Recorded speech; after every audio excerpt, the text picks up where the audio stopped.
I'm Karen Costello-Wilder and the board chair of Aqua. This is important news about lesbian and queer women. We are the Aqua Foundation for Women, the only nonprofit 501c3 in Florida by and for LGBTQ women.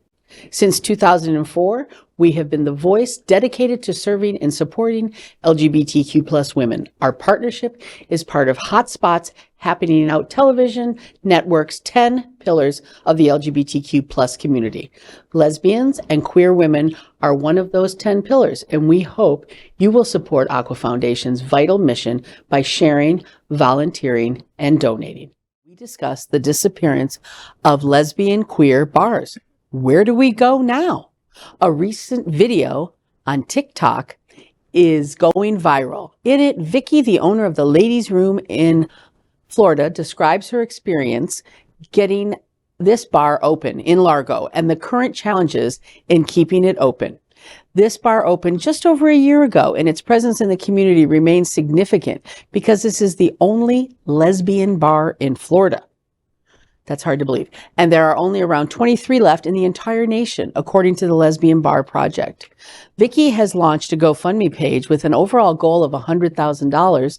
According to the video interviews, the bar, owner has gone out of pocket to create this haven in the city and has struggled to find more traditional lending options.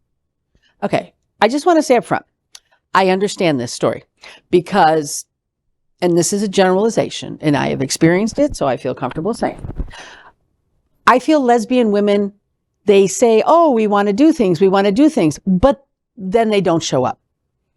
And so it, as a person who is a leader of an organization, a women's organization, it's really frustrating. So I'm sure that the women in that community are grateful the place is there, but I'm not convinced they're supporting her. But yet, they're like, oh, no, we want it to be there. So why do you feel like lesbians don't show up to lesbian bars?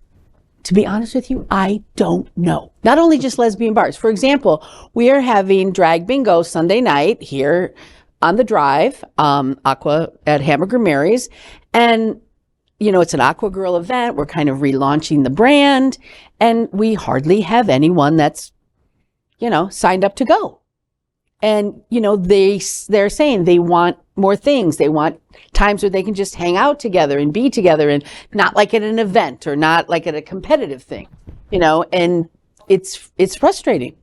Well, I think what's exciting, at least about particularly the legendary bingo on Sunday, maybe we don't have a lot of tickets sold, but it's also South Florida. People wait till the last minute, people walk up. And I'm excited to reach new audiences. I mean, people are we need to have more of a presence on the Drive. I mean, Wilton Manors is kind of known to be a bit of a boys' town. I was walking up and down there today, just speaking with different business owners about Aqua. And I think everyone I saw was, of a very similar narrow demographic. And I think part, of Chef Josie's restaurant is really unique. And we need more of that. Well, thanks for noticing. Thanks for seeing me, right? And there are a few of us on the Drive, right, who own businesses on the Drive. But when we think about it, it's like just even a restaurant, right? Everyone asks me, are you a lesbian restaurant? I'm not a lesbian restaurant. If I'm a lesbian restaurant, I'm going out of business. That's like lesbian bars, right? So it's sad, because I think that also in the effort to make safe spaces for women, for us to be ourselves, right? To be able to feel safe, don't get hit on in that way, and don't get catcalled, or I don't really know what is the challenge of going out, but maybe we have to rethink our spaces. Mm-hmm. Maybe we have to rethink how we're thinking bars, and we have to get back to why we want a bar. Do we even want a bar? Well, clearly we don't. That's kind of what's happening, right? Is we clearly don't want a bar. Maybe we want a coffee shop that serves alcohol, a cat shop. I was going to say that. Maybe a cat shop. I think it's also about marketing, and I think we need to expand safe spaces.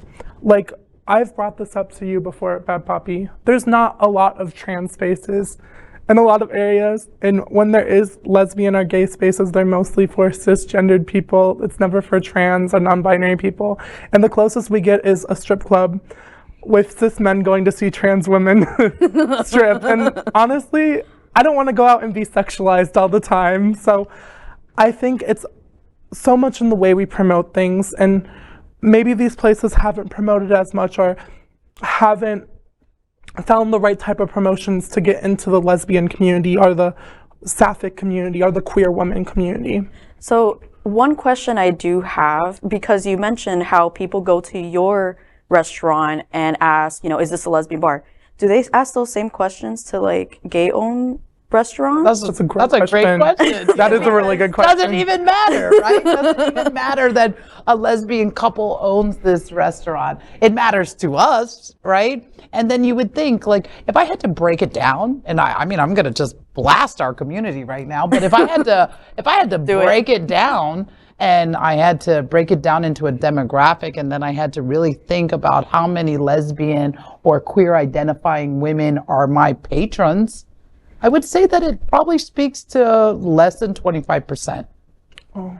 So when you think about that, and trust me, a lot of lesbians come, but in the grand scheme of things, it's 25%, less than 25% of my business. Yeah. Again, you wouldn't be able to stay open. I wouldn't be able to stay open with that number. We do have to mention, though, historically, women and continue to earn less than on the average, which, I mean, I'm not going to say, I don't know what the whole answer is, but I think it would be wrong to not include an excess of spending money. Correct. Especially if two couples or if, a same-sex couple doesn't have kids. I mean. And I also think, this push all the time for being equal.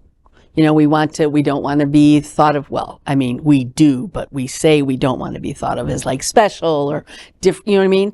And so with these years and years of fighting for equality, I think it's like, then there's a lot less, obviously, lesbian bars. There's one in Florida, you know what I mean? And even maybe some gay bars, I don't know. But it's saying we're kind of, lack of a better term, like whitewashed, and now we're accepted anywhere, so we don't have any place that's special just for us. I think it's also very interesting that we think about like bars, right? Because we're specifically speaking about bars right now. And then when you think about, again, because I'm always rethinking, I'm like, how do we, a few of us have even thought about this. Like, should we all team up and like, maybe we can make other spaces, super lesbo space. We should call it the Pussy Lounge, and have it with cats. Like, why not a coffee shop? A cat, I'm literally telling you, you have no idea how many lesbians have come up to me and they're like, I want a cat shop, like a cat coffee shop and stuff like that. And we can call it the Pussy Lounge. Like, I'm literally telling y'all, somebody out there, please do that concept, because I'm literally hearing it in the lesbian community all the time. Let's get back to that. LGBTQ plus news is vital for our community and for the broader world as a whole. We have enough enemies at Fox News. Tucker, Sean, and Laura are loud. We need passionate allies. Happening Out Television Network, Queer News Tonight, and It's Happening Out are literally out of the closet and into the headlines. Our community needs your support. Like this broadcast and subscribe now to ensure the growth of the entire LGBTQ plus community.